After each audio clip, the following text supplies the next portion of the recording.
Start. आदरणीय महोदय, मुझे प्रसन्नता है कि आप आ सकें। ऐसे आवागमन का और जापान के साथ विचार विनिमय का हम स्वागत करते हैं, क्योंकि हम आपके देश के निकट संपर्क कायम करना चाहते हैं। मुझे आशा है कि आपकी भारत यात्रा दिलचस्प तथा सुखद रही है और आपकी सुख सुविधा का भली-भांति ध्यान रखा गया है। आपने देखा ही होगा कि हमारी समस्याएं आपकी समस्याओं से भिन्न हैं। भारत का आकार ऐसा है कि हमारी समस्याएं हमेशा ही विशाल रही हैं, केवल समस्याओं का स्वरूप बदल जाता है। आपको शायद मालूम है कि यह पहला मौका नहीं है कि लोगों ने कांग्रेस को छोड़ा है। वस्तुतः आज प्रमुख राजनीतिक दलों प्रजा सोशलिस्ट पार्टी, संयुक्त सोशलिस्ट पार्टी, स्वतंत्र पार्टी और कम्युनिस्ट पार्टी में भी ऐसे बहुत से लोग हैं जो पहले कांग्रेस में थे। इस बार अंतर बस यही है कि जिस दल ने कांग्रेस को छोड़ा है उसने पुराने नाम को बनाए रखा है, यद्यपि अब उन्हें कांग्रेस विपक्ष के नाम से जाना जाता है। यह दल, जैसा कि आपको विदित है, हमारी संख्या का 1/3 है और वे जब हमारे साथ थे तब भी इस दल के बहुत से सदस्य पार्टी के अंदर से हमारा विरोध करने में सक्रिय थे, जिससे स्थिति ज़्यादा कठिन न होकर एक प्रकार से अधिक सरल हो गई है, क्योंकि जब आपको मालूम है कि कौन लोग आपके विरोधी हैं तो आप अधिक कुछ नहीं कर सकते।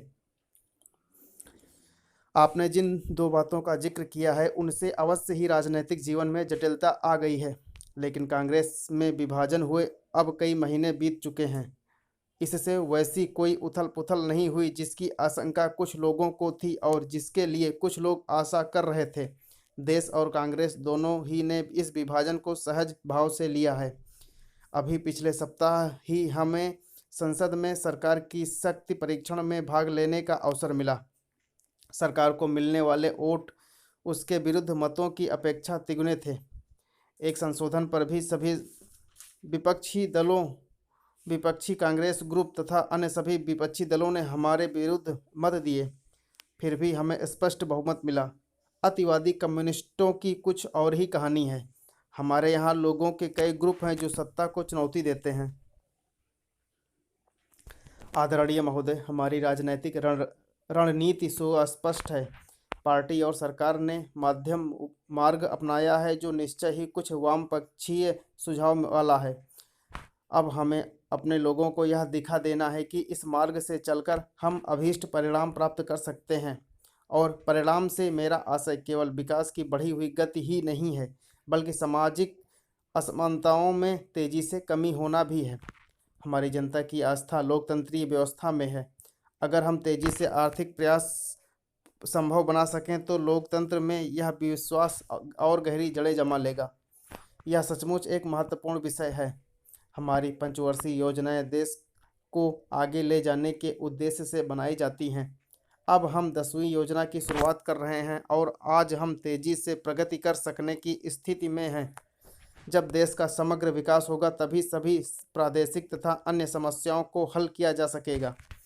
इसलिए योजना में हमने राज्य क्षेत्र के लिए विनिमय योजना को बनाए रखा है। हमने कृषि की ओर विशेष ध्यान दिया है। कृषि के क्षेत्र में भी शुष्क खेती की समस्याओं की ओर हम खास तौर से ध्यान देना चाहते हैं। पिछले 2 वर्षों में हमने उन किसानों की मदद की जो सिंचाई के साधन उपलब्ध थे और इससे हमारी खेती की पैदावार बढ़ती। मैं समझती हूँ कि पहली बार अनाज के उत्पादन में मात्रा 10 करोड़ टन के ऊपर पहुँच गई है।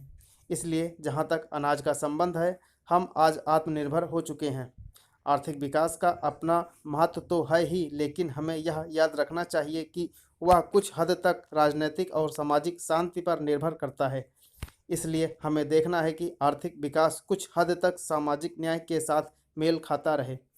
इससे भले ही आर्थिक प्रगति की रफ्तार कुछ धीमी पड़े, लेकिन आप इसे अनदेखा नहीं कर सकते, अन्यथा सामाजिक तनाव आर्थिक मूल्यों के लिए बाधक सिद्ध होंगे।